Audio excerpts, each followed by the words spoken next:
todos. Hoy en la materia de Derecho Internacional, el grupo 9 hablará sobre la Corte Penal Internacional. Para empezar, vamos a hablar sobre por qué es importante, por qué el mundo necesita una Corte Penal Internacional, cuál fue su origen, su historia, su jurisdicción, la competencia que tiene, y al final presentaremos una sentencia que trató la Corte Penal Internacional. La Corte Penal Internacional, también llamada el Tribunal Penal Internacional, es el Tribunal de Justicia de forma permanente, quien tiene como misión juzgar a las personas acusadas de cometer crímenes como genocidio, guerra, agresión, lesa humanidad. Es importante que exista una Corte Penal Internacional para que los peores crímenes internacionales sean tratados y también así disuadir a los potenciales criminales. La Corte Penal Internacional no sustituye el trabajo de los tribunales nacionales, sino que la complementa. Se hace cargo iniciando un procedimiento solo cuando un país no esté en condiciones de perseguir los hechos de competencia. Su jurisdicción se extiende a todo el mundo, a pesar de que en la actualidad todavía es limitada, ya que no todos los países están suscritos. Su origen. La Corte Penal Internacional fue creada por iniciativa de la ONU el 17 de julio de 1998 mediante el Estatuto de Roma, pero entró en vigor el 1 de julio del año 2002.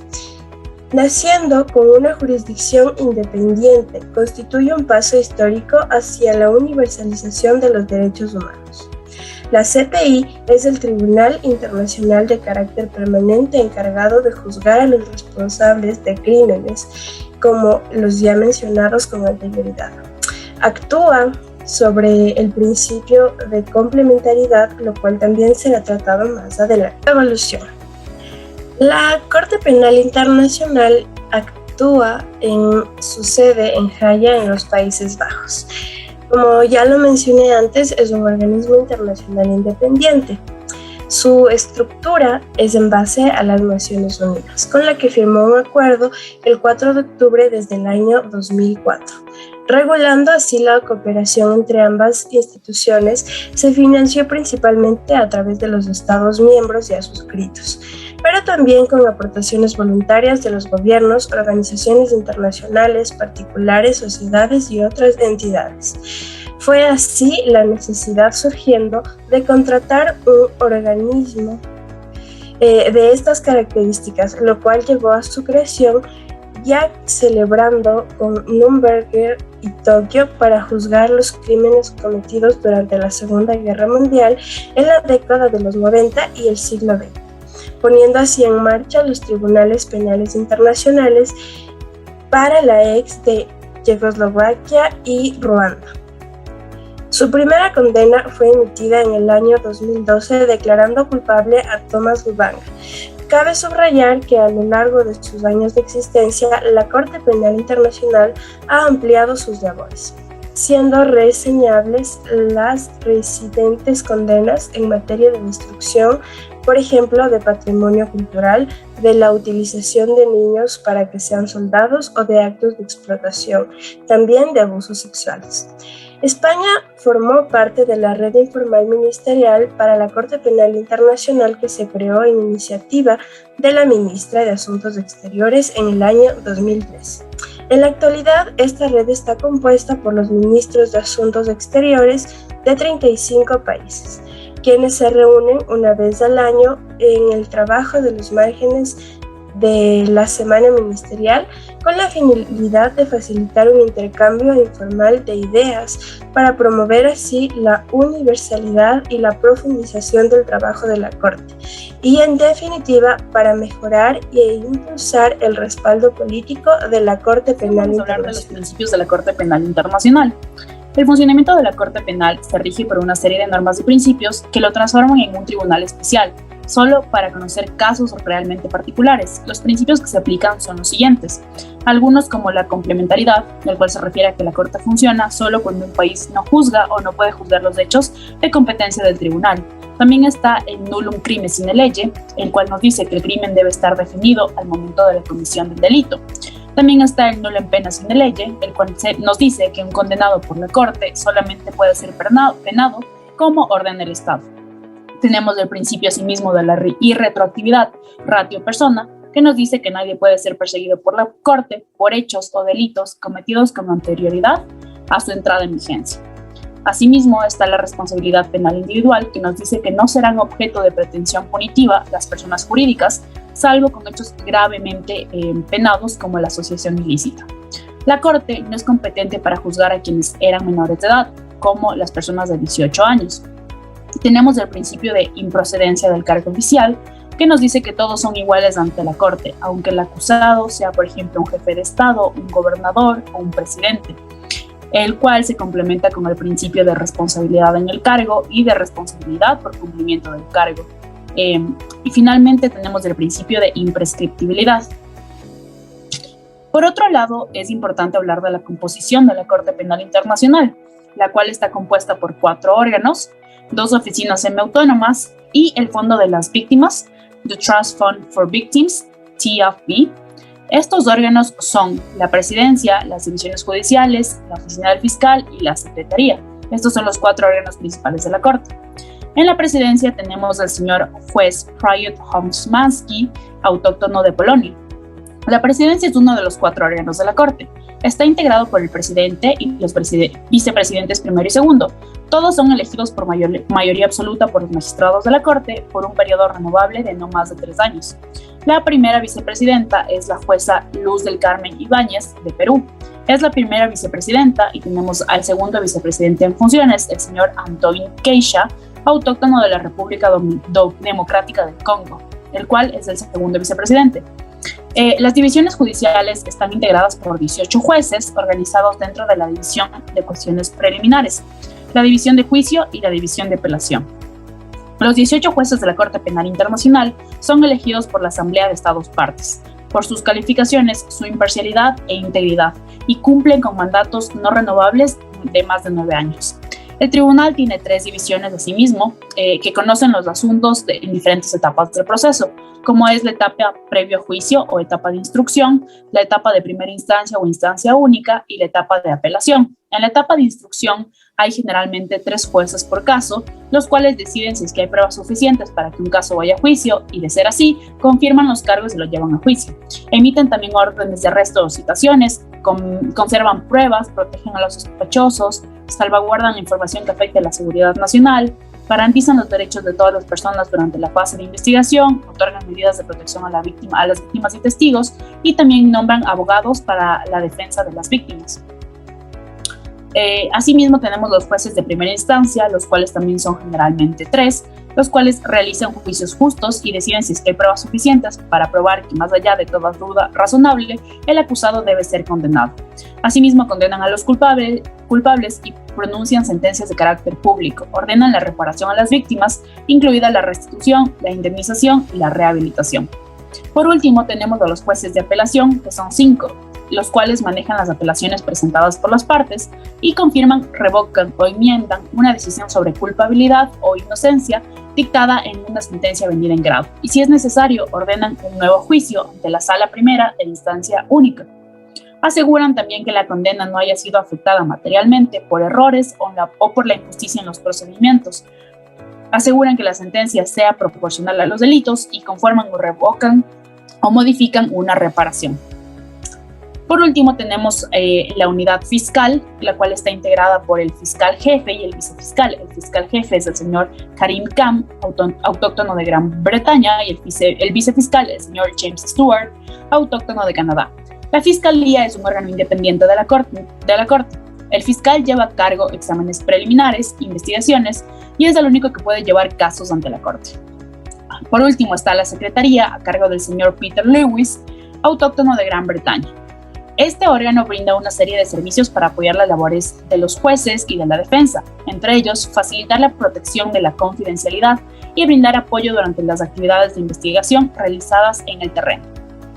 La defensa, asimismo, son oficinas semiautónomas integradas por un abogado público para las víctimas y por la oficina del abogado público para la defensa. Los equipos de defensa representan y protegen los derechos del imputado, como es el sospechoso o el acusado. Los abogados de la defensa son independientes y no forman parte del personal de la Corte Penal. Los equipos de defensa deben estar capacitados para ejercer ante la Corte, aplicando listas relevantes. Asimismo, se ha creado la Asociación de Abogados de la Corte Penal Internacional, ICCBA, que es una asociación profesional independiente que representa los intereses de los abogados y del personal de apoyo legal que representa a las víctimas. Un poco de cifras, en números, podemos decir que hoy la Corte tiene más de 900 miembros del personal de aproximadamente los 100 estados que son parte. Se maneja en 6 idiomas oficiales, como son el inglés, el francés, el árabe, el chino, el ruso y el español, y tiene una oficina de enlace con sede en las Naciones Unidas de Nueva York. Asimismo, otras 7 oficinas, sobre todo en repúblicas africanas y asiáticas, como son Zimbabue, Bamako, Afganistán, entre otros. 2 idiomas en los que más se trabaja son el inglés y el francés, pues la sede de la Corte Penal Internacional se encuentra en los Países Bajos y se le ha otorgado un presupuesto para el año en curso de 148.259 euros. Hasta ahora han habido 30 casos ante la Corte, de los cuales 35 han sido órdenes de arresto, han sido 17 personas detenidas y 13 personas siguen prófugas. Hay 10 condenas y 4 absoluciones en total. Por último, me gustaría hablar de un principio que es muy relevante dentro de la Corte Penal Internacional y me refiero al principio de complementariedad. ¿Qué es la complementariedad en el derecho internacional? Es el principio que protege la soberanía jurisdiccional de los estados y libera a la Corte Penal Internacional de la sobrecarga de casos. Jurisdicción. Al hablar de jurisdicción internacional, estaremos refiriéndonos a cualquier procedimiento jurisdiccional de arreglo de controversias internacionales por mediación de un órgano arbitral o judicial, y ya sea de naturaleza ocasional o permanente, pero siempre fallando de conformidad con las reglas del derecho internacional público. En el derecho internacional penal se ha desarrollado especialmente a través de convenciones particulares, en las cuales se establecen delitos penales internacionales y al mismo tiempo se atribuye la jurisdicción competente para juzgar estos casos. En la mayoría de estas convenciones se agrega una obligación específica, según la cual los estados partes tienen que incorporar este delito internacional a su derecho interno. La existencia de intereses y valores que son de la comunidad en su conjunto conduce a la necesidad de establecer. Así, en las cuestiones de jurisdicción, si un conflicto afecta a toda la comunidad, si todos los estados están lesionados por un acto contrario a sus intereses y valores, se requiere una respuesta de toda esa comunidad. La Convención para la Sanción del Crimen de Genocidio fue la primera en plantear la exigencia de una jurisdicción internacional para calificar y juzgar un crimen internacional. Recogiendo este mandato, la Asamblea General de la ONU consideró indispensable la codificación de estos crímenes y el establecimiento de una jurisdicción internacional permanente, en un proceso que consumió más de 40 años. La Comisión de Derecho Internacional produjo un informe final en 1996 y finalmente se pudo arribar a una primera solución en la Conferencia de Roma en 1998. La creación de este Tribunal Internacional Penal Permanente tendrá competencia para juzgar crímenes internacionales. Al aceptarse la vía de los tratados para que pueda actuar este Tribunal Penal, se reafirma la tesis de la necesidad del consentimiento de los estados para que los tribunales penales puedan ejercer la función jurisdiccional internacional. En segundo lugar, esta jurisdicción se instituye como subsidiaria a la estatal. El denominado principio de complementariedad ya mencionado establece que la jurisdicción internacional tendrá lugar únicamente cuando la jurisdicción nacional no pueda o no quiera hacerlo.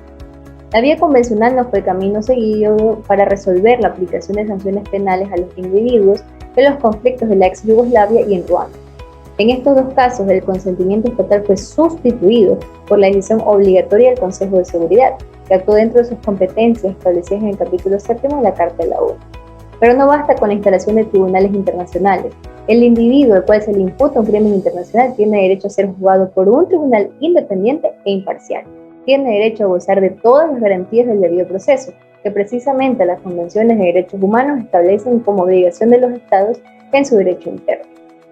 La experiencia de los tribunales internos con competencia internacional por atribución del derecho internacional tienen una larga sospecha de parcialidad, desde Nuremberg a Tokio, pasando por los juicios de Eichmann y otros sometidos a tribunales nacionales con función internacional. La sospecha de parcialidad que deriva del carácter político del juzgamiento, la justicia de los vencedores o la propia nacionalidad de los jueces afectaron la imparcialidad de los países. Estas observaciones estuvieron presentes cuando se dictó el Estatuto de los Tribunales para la ex Yugoslavia y Ruanda. Estos son los primeros tribunales esencialmente internacionales que han actuado ante estos tribunales.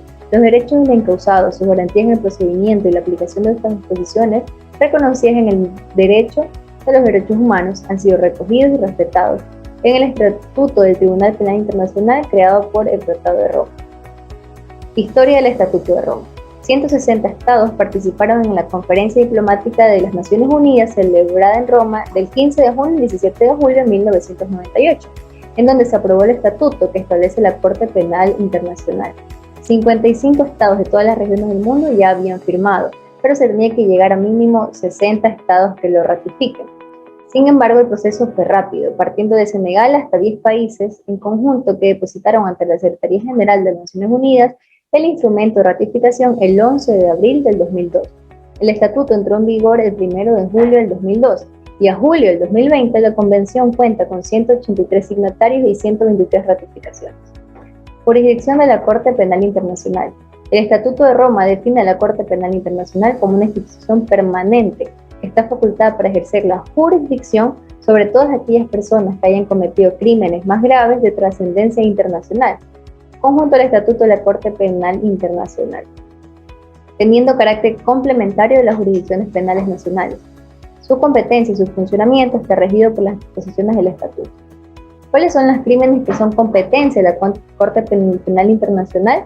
Esta Corte se va a limitar a los crímenes de trascendencia más grave, que son el crimen de genocidio, los crímenes de lesa humanidad, los crímenes de guerra y el crimen de agresión.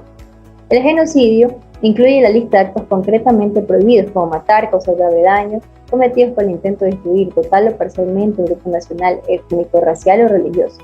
Los crímenes contra la humanidad cubren una lista de actos concretamente prohibidos, cuando forman parte de un ataque sistemático o amplio dirigido contra cualquier población civil.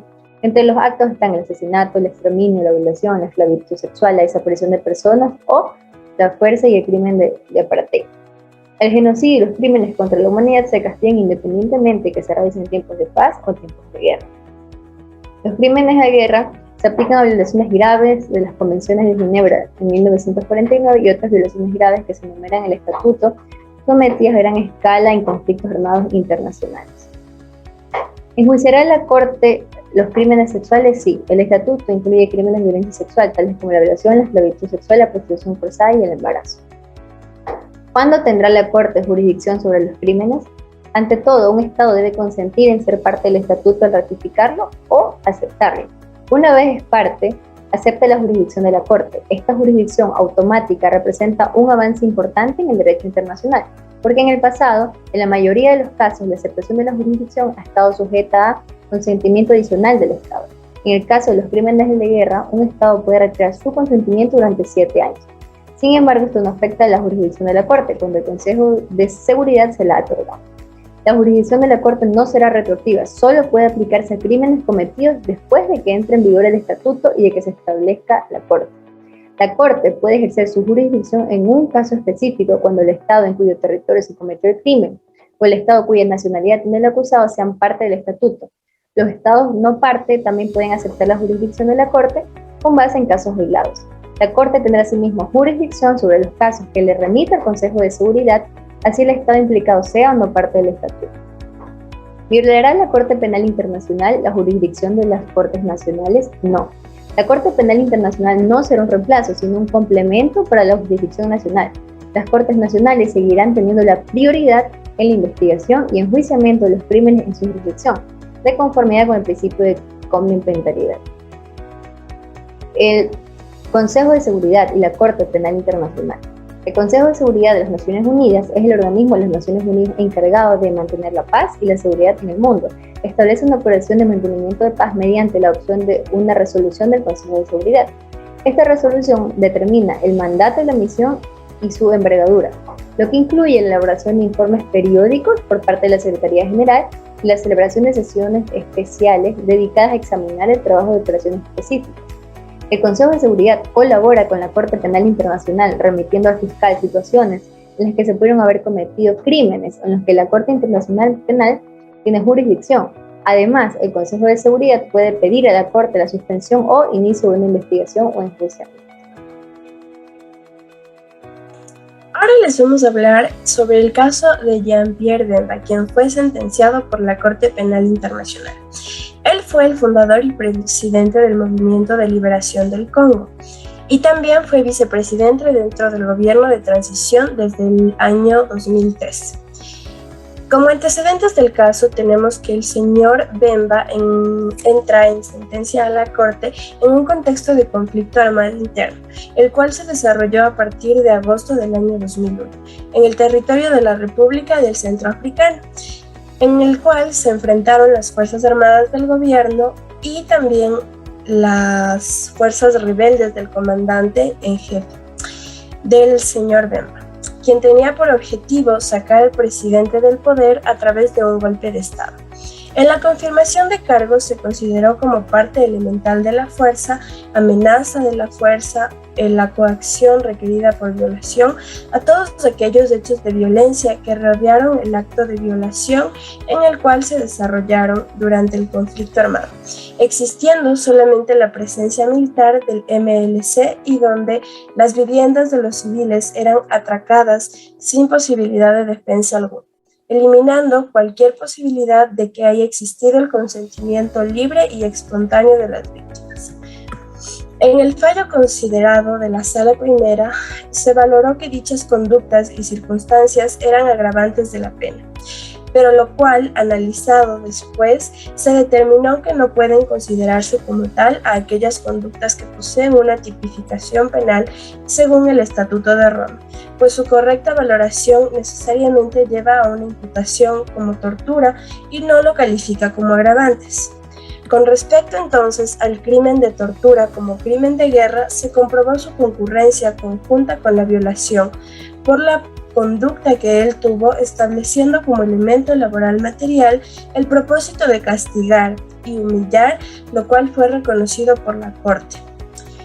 El señor Bemba fue condenado entonces a 16 años por asesinato como crimen de guerra y contra crimen de la humanidad, a 18 años por violación sexual como crimen de guerra y contra crimen a la humanidad, a 16 años por saqueo como crimen de guerra.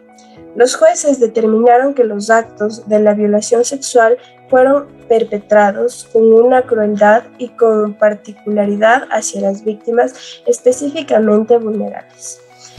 Aquí podemos ver entonces cuál es la relevancia de la Corte Penal Internacional al momento de juzgar a quien comete este tipo de crímenes. En la actualidad, este caso, el señor Bemba, el 8 de junio, luego de haber cumplido 18 años de sentencia, presentándose ante la Cámara de Apelaciones de la Corte Penal Internacional, se decidió que él sería absuelto de todos los cargos en su contra por los crímenes de guerra y lesa humanidad.